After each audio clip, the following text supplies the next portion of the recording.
नमस्कार, आदाब, सत श्री अकाल दोस्तों। स्वागत है आप सबका मेरे यूट्यूब चैनल स्वप्निल जंक्शन पर और मैं आशा करता हूं कि आप सभी स्वस्थ और सुरक्षित होंगे। दोस्तों, 3 अक्टूबर की दोपहर को उत्तर प्रदेश के लखीमपुर खीरी जिले में क्या कुछ हुआ, इससे आप भली भांति परिचित होंगे। ये दुखद घटना बेहद दुर्भाग्यपूर्ण थी और इसी के साथ साथ इसकी जितनी निंदा की जानी चाहिए वो की जानी चाहिए। लेकिन कहीं ना कहीं इस पूरी घटना का सत्य क्या है, इस पूरी घटना की वास्तविकता क्या है और आखिर कौन कौन लोग इसमें दोषी हैं जिन्होंने नृशंस हत्याएं की हैं, आखिर वो कौन है, इसके द्वंद्व में आप सभी फंस गए होंगे। क्योंकि इस समय मीडिया हो या फिर सरकार हो या फिर आम जनता ही क्यों ना हो, वो 2 पक्षों में बंट चुकी है। ऐसे में ये एक कॉमन मैन के सामने, इस देश के नागरिक के सामने जो कि लखीमपुर खीरी जिले का नहीं है या फिर मौका वारदात पर नहीं था मौजूद, तो उसके सामने इस पूरी घटनाक्रम को लेकर एक द्वंद्व है, एक असमंजस की स्थिति उसके सामने है कि आखिर इस घटना में जिम्मेदार कौन है। लेकिन इस घटना में जो चीजें क्लियर हैं, क्रिस्टल क्लियर हैं, उनका जिक्र सबसे पहले करना चाहूंगा। नंबर 1, यहां पर जो वीडियोस वायरल हो रही हैं, जो कल भी वायरल हुई हैं, 7 से 8 वीडियोस जो वायरल हुई हैं, उसमें यह बात स्पष्ट रूप से दिखती है कि एक थार गाड़ी, काली रंग की एसयूवी दरअसल कुचलती है किसानों को। 3 तारीख को जब यह घटना हुई तो उसके बाद लगातार यह सवाल उठने लगा कि कुछ लोग ये सवाल उठाने लगे, जो कि बड़ा ही बेहुदा है, कि आपने वो वीडियोस तो वायरल कर दी जिसमें, या वो वीडियोस तो जरूर ही वायरल हैं जिसमें किसान बीजेपी के समर्थकों को पीट रहे हैं, उनकी हत्या कर रहे हैं। लेकिन वो वीडियोस कहां है जिसमें यह कहा जा रहा है कि किसानों को कुचला गया? तो उन लोगों को इस बात का उत्तर मिल गया होगा जब वो वीडियो आम आदमी पार्टी के राज्यसभा सांसद संजय सिंह ने जारी की। और कल इस वीडियो को जारी किया गया और उसमें यह स्पष्ट रूप से दिख रहा है कि एक थार गाड़ी पीछे से किसानों को ठोकती है, तेज रफ्तार से आ रही होती है, कहीं से भी ये गाड़ी अनियंत्रित नहीं दिखती है। प्रथम दृष्टि अगर मैं बात करूं, अगर आप इस वीडियो को नॉर्मली देखेंगे, उस वीडियो को जो कि वायरल हो रही है, उसमें आपको कहीं पर भी ये नहीं दिखेगा कि गाड़ी ने अपना बैलेंस खोया हो और वो तेज रफ्तार से आती है और वो किसानों को कुचलते हुए चली जाती है। और उसमें वो दिख भी रहा है कि एक बुजुर्ग जो है वो उस गाड़ी के बोनट पर आ जाते हैं। बड़ी, अब आप उस स्थिति की कल्पना कीजिए कि एक गाड़ी पीछे से किसी को ठोक देती है, तेज रफ्तार गाड़ी, तो फिर क्या हालत हुई होगी उनके शव की। तो नंबर 1 चीज क्लियर ये है कि इस गाड़ी ने पीछे से ठोकर मारी है, तेज रफ्तार में वो थी और फिर इसके पीछे जो एक फॉर्च्यूनर गाड़ी आ रही थी काली रंग की, उसने भी कुचला है। तो ये बात तो अखंड सत्य है कि गाड़ी ने कुचला है। अब दूसरा पॉइंट जो कि एक प्रकार से कहना बड़ा ही लाजमी है, वो ये है कि किसानों ने वहां पर जो ये पूरी की पूरी घटना हुई, इससे आक्रोशित हुए वो, और उन्होंने वहां पर बीजेपी के 3 समर्थकों और वहां पर एक ड्राइवर की हत्या कर दी। एक वीडियो वायरल हो रहा है जिसमें जो बीजेपी का एक समर्थक है वो बार बार उस पर दबाव बनाया जा रहा है, वो खून से लथपथ है और उस पर दबाव बनाया जा रहा है कि तुम बोलो कि तुम्हें अजय मिश्र टेनी की तरफ से भेजा गया है, उन्होंने तुम्हें भेजा था ताकि तुम किसानों की हत्या कर सको। दबाव बनाया जा रहा है उस पर, तो ये वीडियो भी वायरल है। अब जिस प्रकार की वीडियोस वायरल हो रही हैं, उससे जाहिर सी बात है कि एक कॉमन मैन, एक आम आदमी, एक मैं और आप, हम सबके मन में एक इमेज बिल्डिंग हो रही है। एक समय ऐसी इमेज बिल्ड होती है कि हां, अजय मिश्र टेनी की ही गाड़ी जो है उसी ने कुचला है, और एक बार फिर से एक इमेज और डेवलप होती है कि दरअसल ये किसान नहीं है, ये गुंडे हैं जिन्होंने दबाव बनाते हुए किसी को कहा कि भाई तुम जबरदस्ती स्वीकार करो कि तुम्हें भेजा था हमारी हत्या करने के लिए। तो यहां पर ये जो 2 वीडियोस वायरल हो रही हैं, ये काफी ज्यादा एक प्रकार से लोगों के भीतर डाउट क्लियर कर रही है। लेकिन एक चीज है जो कि क्लियर है, जैसा कि मैंने आपसे कहा कि गाड़ी ने उनको कुचला है। लेकिन एक चीज और जो क्लियर हुई है उसमें यह निकलकर सामने आया, जो कि पोस्टमार्टम की रिपोर्ट में आया। पोस्टमार्टम हुआ इन सभी शवों का और उसमें गोली चलने की बात नहीं आई है। यानी जो किसानों के पक्ष की तरफ से ये बात कही जा रही थी कि वहां पर अजय मिश्र टेनी के बेटे आशीष मिश्र टेनी ने गोली चलाई है। गोली चलाने की बात नहीं उसमें आई है पोस्टमार्टम में। हालांकि बहराइच के किसान जो इसमें मारे गए हैं, जिनकी हत्या हुई है, उनके परिजनों ने पोस्टमार्टम की रिपोर्ट पर सवाल उठाया है और उन्होंने ये मांग की है कि इसका दोबारा पोस्टमार्टम किया जाए या फिर किसी दूसरे राज्य में पोस्टमार्टम किया जाए। उन्हें भरोसा नहीं हो रहा है, उन्हें अभी भी यह विश्वास है कि दरअसल उनके जो परिजन है, जिनकी मृत्यु हुई है, बहराइच के जो किसान है, उनकी मृत्यु या उनकी हत्या गोली लगने के कारण हुई है। अब प्रशासन ने उनकी मांग को स्वीकार किया है, उनको मान लिया है और फिर वो दोबारा से उसके पोस्टमार्टम करने की बात पर राजी हो गए हैं। लेकिन बाकी जो उसमें पोस्टमार्टम में निकलकर सामने आई, जो प्रमुख जो कारण निकलकर सामने आए कि आखिर क्यों मौत हुई, उसमें आता है लाठीचार्ज, उसमें आता है घसीटना, उसमें आते हैं वो जख्म जो कि मारपीट के दौरान लगे हैं और उसमें शॉक और हैमरेज भी आता है। तो उसमें गोली चलने की बात या गोली लगने की बात उसमें कम से कम मौत का कारण नहीं है। यानी जिनकी मौत हुई है, पोस्टमार्टम रिपोर्ट के अनुसार अगर हम जाएं तो यह बात स्पष्ट है कि उनकी मौत गोली लगने के कारण नहीं हुई है। लेकिन यहां पर सबसे बड़ा किरदार जो निकलकर सामने आ रहा है, जिस पर किसान लगातार ये आरोप लगा रहे हैं, ये संगीन आरोप लगा रहे हैं, जिसके खिलाफ एफआईआर तक दर्ज है और आईपीसी की धारा 302 के तहत केस दर्ज है। केंद्रीय गृह राज्य मंत्री अजय मिश्र टेनी का जो लड़का है, जो उनका बेटा है, जिसका नाम है आशीष मिश्र, आखिर इसे गिरफ्तार क्यों नहीं किया गया है? जिसके खिलाफ 302 के तहत मुकदमा दर्ज हो, एफआईआर दर्ज हो, आखिर वो व्यक्ति कैसे स्वतंत्र घूम रहा है? इस पर बहुत बड़ा सवाल उठता है। क्योंकि अगर यह सवाल पुलिस के अधिकारियों से पूछा गया कल, या फिर यह सवाल अगर कहीं पर भी सत्ताधारी दल के नेताओं से पूछा गया, तो उन्होंने एक मौन साध लिया। आपने ये चीज कल खबर देखी होगी, पढ़ी होगी, हो सकता है सुना भी हो कि कल प्रधानमंत्री नरेंद्र मोदी लखनऊ में थे। वहां पर वो जो आवासीय योजना के जो लाभार्थी हैं उनको घर की चाबी दे रहे थे और काफी सारी बड़ी बड़ी घोषणाएं कर रहे थे और अपने पीठ थपथपा रहे थे, जो कि अच्छी बात है, करनी चाहिए। लेकिन वहां पर लखनऊ में होकर, उसी उत्तर प्रदेश की राजधानी में होकर, वहां से चंद सैकड़ों किलोमीटर की दूरी पर स्थित लखीमपुर में जो कुछ हो रहा है या जो कुछ हुआ, उस पर एक शब्द भी उन्होंने नहीं बोला। हो सकता है प्रधानमंत्री बिजी हो, कि उनके पास इतना समय नहीं है कि वो अपने जिस राज्य में आते हैं या फिर जिस देश के इसी देश के एक राज्य में जो एक दुखद घटना हुई, जिन किसानों के नाम पर उनकी सरकार कहती है कि वो उन्हीं के हित को एक प्रकार से सर्वोपरि रखती है, उन्हीं के लिए संवेदना प्रकट करने का उनके पास समय नहीं है। वो जापान के प्रधानमंत्री को बधाई जरूर देते हैं, लेकिन वो इन किसानों के प्रति संवेदनाओं को व्यक्त नहीं करते हैं। उन्होंने अभी तक कोई कार्रवाई नहीं की है। इस्तीफा छोड़िए, उन्होंने हो सकता है जवाब भी ना तलब किया हो। सेम हाल केंद्रीय गृह मंत्री का भी है और जो तमाम सरकार के जो मंत्री हैं, या यूपी सरकार में अगर आप योगी आदित्यनाथ को छोड़ दें, तो हर कोई अपने अपने तरीके से अजीबोगरीब बयान दे रहा है। मैं जो वहां के जो एक मंत्री हैं मोहसिन रजा, वो कहते हैं कि आखिर विपक्ष के पास ऐसे वीडियोस कैसे आ गए। उन्होंने इन वीडियोस की सत्यता पर ही प्रश्न चिन्ह लगा दिया, जिस वीडियो में यह स्पष्ट दिख रहा है कि दरअसल किसानों को पीछे से ठोका गया है, उनको कुचला गया है। उन्होंने उसी वीडियो पर सवाल उठा दिए। इससे ज्यादा बेतुका कुछ हो सकता है?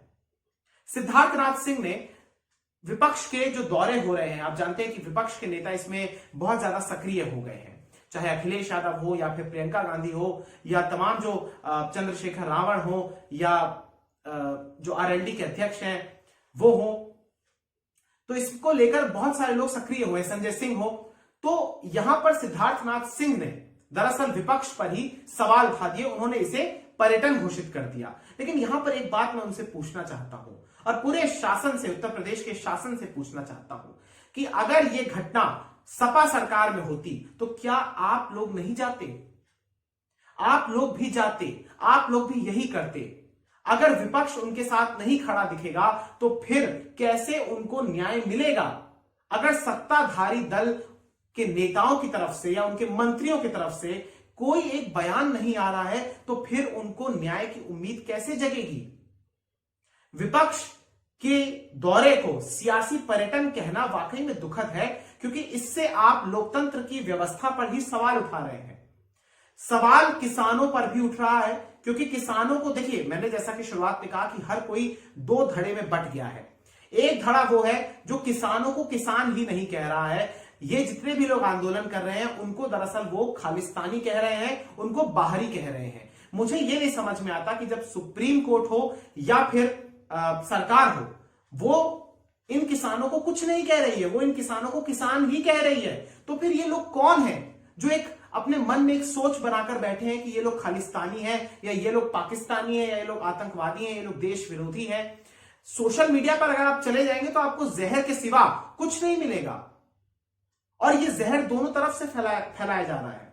अब बात अगर किसानों के प्रोपेगेंडा, किसानों के खिलाफ प्रोपेगेंडा की हो रही है, तो यहां पर जिक्र फिर उन दोनों बयानों का भी करना चाहूंगा जो कि बहुत ज्यादा वायरल हो रहे हैं। और इस पूरे घटनाक्रम का, या इस पूरी ये जो हुआ ये कुछ, इसको एक प्रकार से उसके पृष्ठभूमि में देखा जा रहा है कि जब ये बयान आए तो हो सकता है ये उसका बॉइलिंग पॉइंट हो।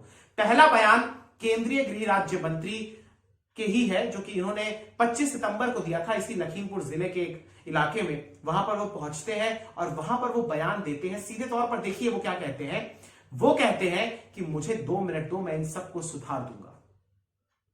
एक तो मुझे ये नहीं समझ में आता कि इस प्रकार के क्रिमिनल बैकग्राउंड वाले लोग कैसे इस देश की कमान संभाल लेते हैं। ये बात जो मैंने कही, क्रिमिनल बैकग्राउंड वाले लोग यानी आपराधिक पृष्ठभूमि वाले लोग, उसकी आपको मैं प्रमाण भी देता हूं। अजय मिश्र टेनी उसमें ये बात कहते हैं कि मैं दरअसल ये जो भी कुछ हूं, आज सांसद हूं या पहले विधायक था या फिर उससे पहले जो भी जिस पद पर भी ये रहे, तो वो कहते हैं कि जो लोग मुझे जानते हैं वो ये भी जानते हैं कि मैं चुनौतियों से नहीं डरता हूं। अब चुनौतियों का मतलब उनका क्या था वो मैं आपको बताता हूं। इसी व्यक्ति पर, जो कि इस देश के केंद्रीय गृह राज्य मंत्री हैं, इनके खिलाफ मुकदमे दर्ज थे, जिसे बाद में हाईकोर्ट ने एक प्रकार से खारिज कर दिया और इनको क्लीन चिट दे दी। एक इनका जो बैकग्राउंड है, ये हिस्ट्री शीटर है, इनके ऊपर हत्या का भी मामला दर्ज है, नामजद है ये, लेकिन फिर भी ये आप जानते हैं कि इस देश के गृह राज्य मंत्री हैं। इनके ऊपर धमकी देने और मारपीट करने जैसे संगीन आरोप भी इन पर लगाए गए, उसमें भी इनको सम्मिलित और संलिप्त पाया गया, लेकिन फिर भी ये सब कुछ चीजों में बरी हो गए। इनके बेटे पर भी यही मुकदमे हैं, लेकिन वो भी बरी हो गए। हाईकोर्ट ने बकायदा इनको खारिज करके इनको क्लीन चिट दे दी, इनके आरोपों, जो इनके ऊपर आरोप लगे थे।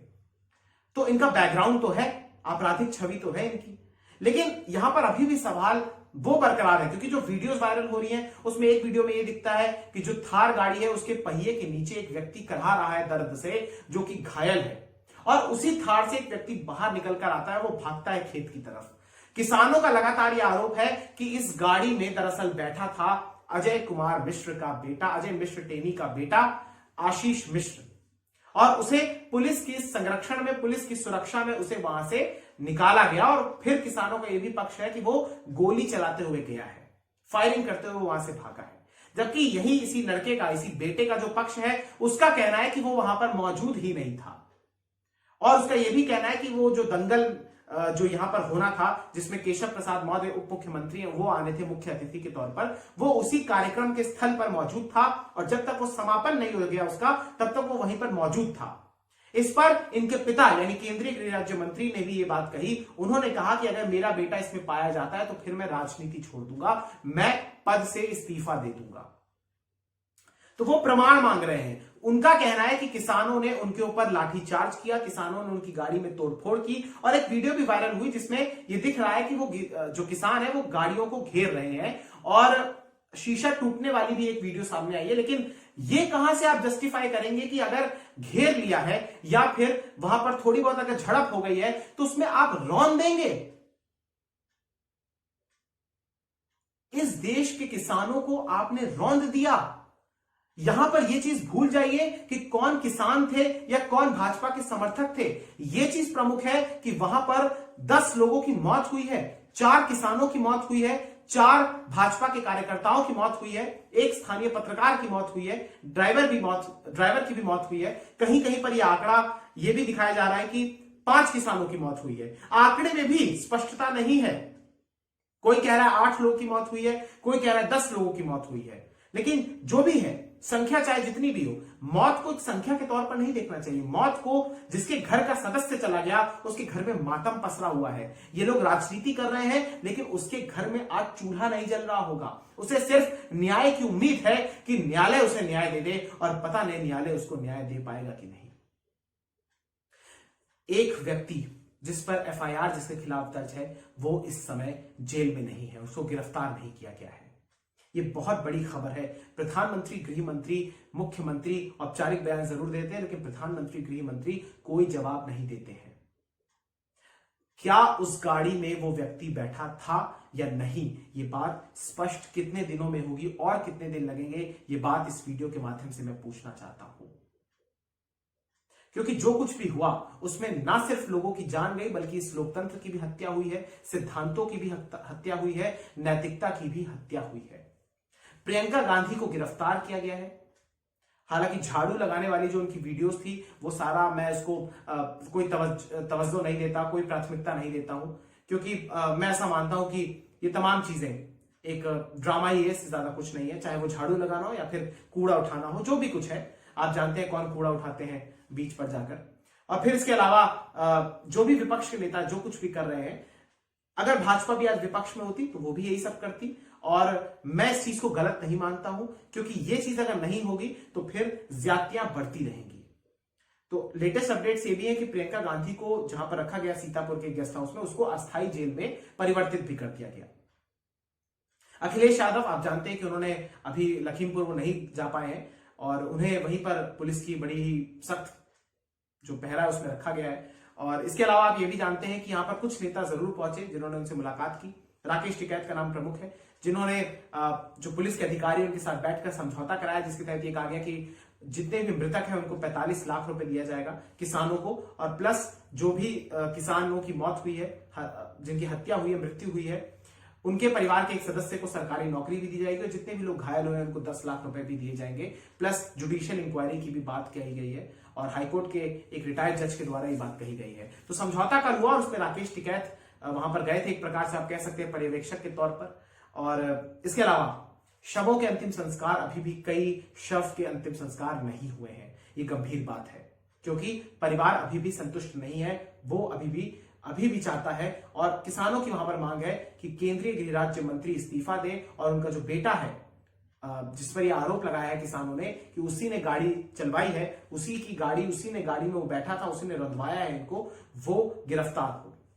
जो भी कुछ नेता वहां पर पहुंचे हैं, जिसमें जयंत चौधरी, वहां पर उनकी तस्वीरें वायरल हुई कि उन्होंने मुलाकात की है, या फिर कुछ और नेता जो वहां पर पहुंचे हैं, चंद्रशेखर रावण का भी नाम आ रहा है, तो ये लोग एक प्रकार से प्रशासन को चकमा देकर पहुंचे हैं। लेकिन जो बड़े और कई सारे जो नेता हैं, जिसमें प्रियंका गांधी है ऑब्वियसली, और इसमें अखिलेश यादव है, इन सबको वहां पर जाने नहीं दिया गया है। मायावती हो या फिर सतीश चंद्र मिश्रा हो, ये तमाम लोगों को वहां पर जाने नहीं दिया है। प्रगतिशील समाजवादी पार्टी के जो अध्यक्ष हैं और अखिलेश के जो चाचा हैं शिवपाल यादव, उनको भी जाने नहीं दिया गया है।